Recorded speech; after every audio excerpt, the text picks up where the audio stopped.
ఆంధ్రప్రదేశ్ రాజకీయాల్లో గత కొద్ది రోజులుగా చోటు చేసుకుంటున్న పరిణామాలు చూస్తుంటే సామాన్య ప్రజలకు కూడా ఒకటే ప్రశ్న ఎదురవుతుంది.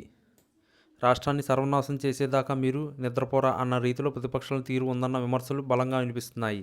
ముఖ్యంగా వైఎస్ఆర్ కాంగ్రెస్ పార్టీ అధినేత వైఎస్ జగన్మోహన్ రెడ్డి ఇటీవల నిర్వహించిన ప్రెస్ మీట్లో జరిగిన ఒక సంఘటన ఇప్పుడు రాష్ట్ర వ్యాప్తంగా చర్చనీయాంశమైంది. ప్రజల సమస్యల మీద పోరాడతామని చెప్పుకునే నాయకులు మీడియా అడిగే సూటి ప్రశ్నలకు ఎందుకు ఉలిక్కి పడుతున్నారో అర్థం కాని పరిస్థితి నెలకొంది. తాజాగా విజయవాడలోని జరిగిన విలేకరుల సమావేశంలో జగన్ వివరించిన తీరు ఆయనలోని అభద్రతా భావాన్ని బయటపెట్టిందని రాజకీయ విశ్లేషకులు భావిస్తున్నారు. రాష్ట్ర అభివృద్ధి కోసం ప్రభుత్వం తీసుకుంటున్న భూ సమీకరణం వంటి నిర్ణయాలపై వివరణ గుప్పించడానికి ప్రెస్ మీట్ పెట్టిన జగన్కు అక్కడ అనూహ్యమైన ఎదురుదెబ్బ తగిలింది. ఏబిఎన్ ప్రతినిధి ఒకరు అడిగిన ప్రశ్న ఆయన్ను ఒక్కసారిగా ఆత్మరక్షణలో పడేసింది. సాధారణంగా జగన్ ప్రెస్ మీట్లో తనకు అనుకూలమైన ప్రశ్నలకే సమాధానం చెబుతారనే పేరుంది. కానీ ఈసారి ఏబిఎన్ రిపోర్టర్ రాష్ట్ర భవిష్యత్తుకు సంబంధించిన గత ప్రభుత్వ వైఫల్యాలను లేదా ప్రస్తుత విమర్శల్లోనూ డొల్లతనాన్ని ప్రశ్నించేసరికి జగన్కు గొంతుకులో పచ్చి ఎలక్కాయ పడినట్టయింది. ఆ ప్రశ్నలోని వాస్తవికతను ఎదుర్కోలేక ఆయన అసహనానికి గురయ్యారు. సమాధానం చెప్పడం ఇష్టం లేకనో లేక అక్కడ ఉండే ఇంకా ఇబ్బందికరమైన ప్రశ్నలు ఎదురవుతాయనే భయంతోనే కానీ జగన్ ఆ ప్రెస్ మీట్ను అర్ధాంతరంగా ముగించి అక్కడి నుంచి వెనుదిరిగారు. ప్రజాస్వామ్యంలో పత్రికా స్వేచ్ఛ చాలా ముఖ్యం.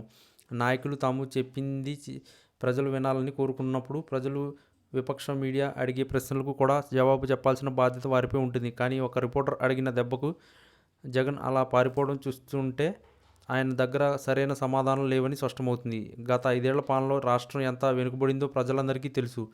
ఇప్పుడు మళ్ళీ అభివృద్ధి పనులను అడ్డుకుంటూ రాజధాని అమరావతి విషయంలో లేనిపోని అపోహలు సృష్టించడం ప్రజలకు ఆగ్రహం కలిగిస్తుంది. రాష్ట్రానికి మేలు చేసే పనులు అడ్డుకోవడమే లక్ష్యంగా పెట్టుకున్నారన్న సందేహం కలుగుతుంది. ఒకవైపు రాష్ట్ర ప్రభుత్వం అమరావతిని నిర్మించడానికి, పోలవరం ప్రాజెక్టును పూర్తి చేయడానికి నిరంతరం శ్రమిస్తుంటే మరోవైపు జగన్ మాత్రం వాటిపై బురద జల్లడమే పనిగా పెట్టుకున్న కనిపిస్తుంది. ఏబిఎన్ రిపోర్టర్ అడిగిన ప్రశ్నలో నిజాలని భరించలేక మధ్యలోనే లేచి వెళ్ళిపోవడం ఆయన నైతిక ఓటమిని సూచిస్తుంది. పారిపోవడం వల్ల సమస్యలు పరిష్కారం కావు సరికదా, ప్రజల్లో ఉన్న నమ్మకం మరింత తగ్గిపోతుంది. ఈ మీడియా ప్రశ్నలకు భయపడే నాయకుడు రేపు ప్రజల తీరును ఎలా ఎదుర్కొంటారన్నది ఇప్పుడు $1,000,000 ప్రశ్న. ఏపీని నాశనం చేసే కుట్రలు ఆపి నిర్మాణాత్మకమైన విమర్శలు చేయకపోతే ప్రజలు తగిన బుద్ధి చెప్పడం ఖాయం. ఒక ప్రెస్ మీట్లోనే నిలబడలేని వ్యక్తి రాష్ట్ర భవిష్యత్తు గురించి మాట్లాడడం హాస్యాస్పదంగా ఉందని సామాజిక మాధ్యమాల్లో నెటిజన్లు ఎద్దేవా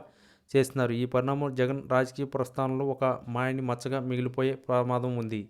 ఈ వీడియో కనుక మీకు నచ్చినట్లయితే please like, share and subscribe channel. మరిన్ని వీడియోస్ కోసం మా ఛానల్ని సబ్స్క్రైబ్ చేయడం మాత్రం మర్చిపోకండి.